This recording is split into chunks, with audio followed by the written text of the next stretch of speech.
Hello friends, welcome to angel plus vlogs. இன்றைக்கி நம்ம சேனலில் பீக்கங்காய் வச்சு ஒரு அருமையான கிரேவி தான் பண்ண போகிறோம். இந்த சப்பாத்தி டிஃபனுக்கு ரொம்பவே நல்லாயிருக்கும். இதுக்காக ஒரு கடாயில் ஆயில் சேர்த்துக்கலாம்.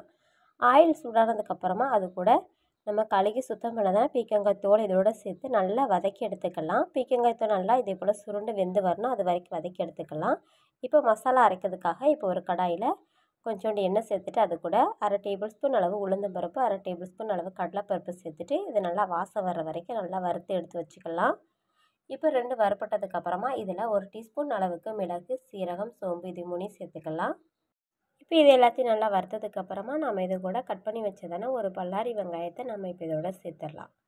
சேர்த்துட்டு வெங்காயத்தையும் இதோட நல்லா வதக்கி விட்டுடலாம். பீக்கங்காயில் அதிகப்படியான சத்துக்கள் இருக்குது, நீர் சத்துக்கள் இருக்குது. இந்த பீக்கங்காயில் நம்ம கூட்டு பொரியல் எல்லாமே பண்ணுவோம். அந்த தோலை வச்சு நம்ம துவையல் பண்ணுவோம். இன்றைக்கி நம்ம பண்ணுற கிரேவி ரொம்பவே நல்லாயிருக்கும். இப்போ இது கூட 2 வரமிளகா, ஒரு தக்காளி பழத்தை சேர்த்துக்கலாம். இப்போ தக்காளி பழம் சேர்த்து நல்லா வதக்கிக்கலாம். அப்போ தான் அதோடய பச்சை வாசனை இருக்காது, அதே சமயம் லைட்டாக புளிச்சிக்கிட்டு நல்லாவே இருக்கும். இப்போ எல்லாத்தையும் நல்லா வதக்கிக்கிட்டு இது கூட ஒரு 5 பல் பூண்டு, ஒரு சின்ன துண்டை இஞ்சி இதையும் சேர்த்துடலாம்.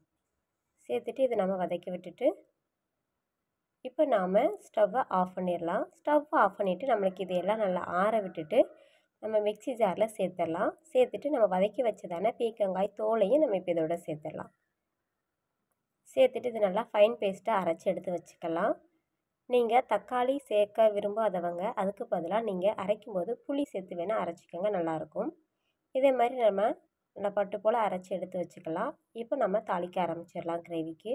இப்போது அதே கடாயில் ஆயில் சேர்த்துட்டு அது 1 டீஸ்பூன் அளவு கடுகு, 1 டீஸ்பூன் அளவு சோம்பு, கட் பண்ணதான சின்ன வெங்காயம் ஒரு கைப்பிடி, பட்டை, அப்புறம் பிரிஞ்சி இலை, கருவேப்பிலை இதெல்லாம் சேர்த்துக்கலாம். சேர்த்து இதை நல்லா வதக்கி விட்டுக்கலாம்.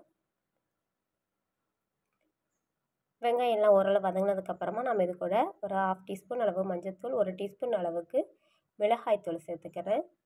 சேர்த்துட்டு இப்போ வதக்கிக்கலாம்.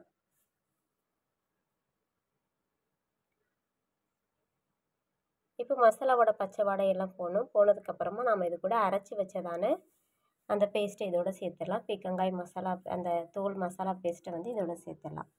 சேர்த்துட்டு கொஞ்சோண்டு அந்த மிக்ஸி ஜாரை கழுவிட்டு தண்ணீரும் சேர்த்துக்கிறேன். சேர்த்துட்டு இப்போ நம்ம இதை நல்லா கிளறி விட்டுடலாம். கொஞ்சம் கெட்டியாக இருக்கிறதுனால அது தெரிக்கும், அதனால் நம்ம கொஞ்சம் நல்லா கைவிடாமல் கிளறிக்கலாம். அடுப்பில் சிம்மில் வச்சுக்கோங்க இப்போதைக்கு. இப்போ தேவையான அளவு உப்பையும் சேர்த்து கிளறிக்கலாம். இப்போ உப்பு எல்லாம் சரி பார்த்ததுக்கப்புறமா உங்களுக்கு தண்ணீர் தேவைப்பட்டால் திரும்ப வேணால் தண்ணீர் சேர்த்துக்கோங்க. நம்ம சப்பாத்திக்குங்கிறதுனால இதே போல் கிரேவியாக இருந்தால் தான் ரொம்ப நல்லாயிருக்கும். கடைசியாக கொத்தமல்லி தழை சேர்த்துட்டு நல்லா கிளறி விட்டுட்டு ஸ்டவ்வை ஆஃப் பண்ணிவிட்டு சுட சுட சப்பாத்தி, இட்லி, தோசை இதோட பரிமாறும்போது ரொம்பவே டேஸ்ட்டாக இருக்கும்.